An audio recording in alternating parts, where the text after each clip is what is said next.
ಜಿಲ್ಲಾಡಳಿತ ಜಿಲ್ಲಾ ಗ್ರಾಹಕರ ವ್ಯಾಜ್ಯಗಳ ಪರಿಹಾರ ಆಯೋಗ ಸಹಯೋಗದಲ್ಲಿ ಆಯೋಜಿಸಿದ್ದ ಕಾರ್ಯಕ್ರಮದಲ್ಲಿ ಮೈಸೂರು ಜಿಲ್ಲಾ ಗ್ರಾಹಕರ ವ್ಯಾಜ್ಯಗಳ ಪರಿಹಾರ ಆಯೋಗದ ಮಧ್ಯಸ್ಥಿಕೆ ಕೇಂದ್ರದ ನೂತನ ಕಟ್ಟಡವನ್ನು ಹೈಕೋರ್ಟ್ ಹಾಗೂ ಆಡಳಿತಾತ್ಮಕ ನ್ಯಾಯಮೂರ್ತಿ ಎಸ್ಜಿ ಪಂಡಿತ್ ಉದ್ಘಾಟಿಸಿದರು.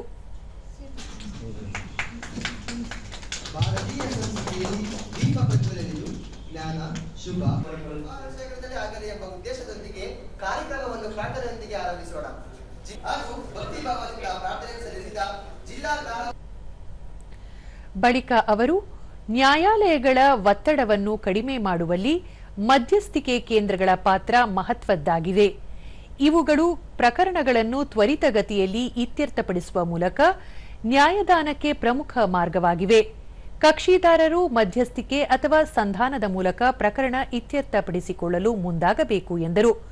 ಸಾರ್ವಜನಿಕರು ಹಾಗೂ ನ್ಯಾಯವಾದಿಗಳು ಮಧ್ಯಸ್ಥಿಕೆ ಕೇಂದ್ರದ ಸದುಪಯೋಗವನ್ನು ಪಡೆದುಕೊಳ್ಳಬೇಕು ಎಂದು ನ್ಯಾಯಮೂರ್ತಿ ತಿಳಿಸಿದರು. ಮಧ್ಯಸ್ಥಿಕೆ ಅಥವಾ ಸಂಧಾನಕ್ಕೆ ಪ್ರಯತ್ನ ಮಾಡಬೇಕು. ವಕೀಲರು ಆ ನಿಟ್ಟಿನಲ್ಲಿ ನಿಮ್ಮ ಹತ್ರ ಬರ್ತಕ್ಕಂಥ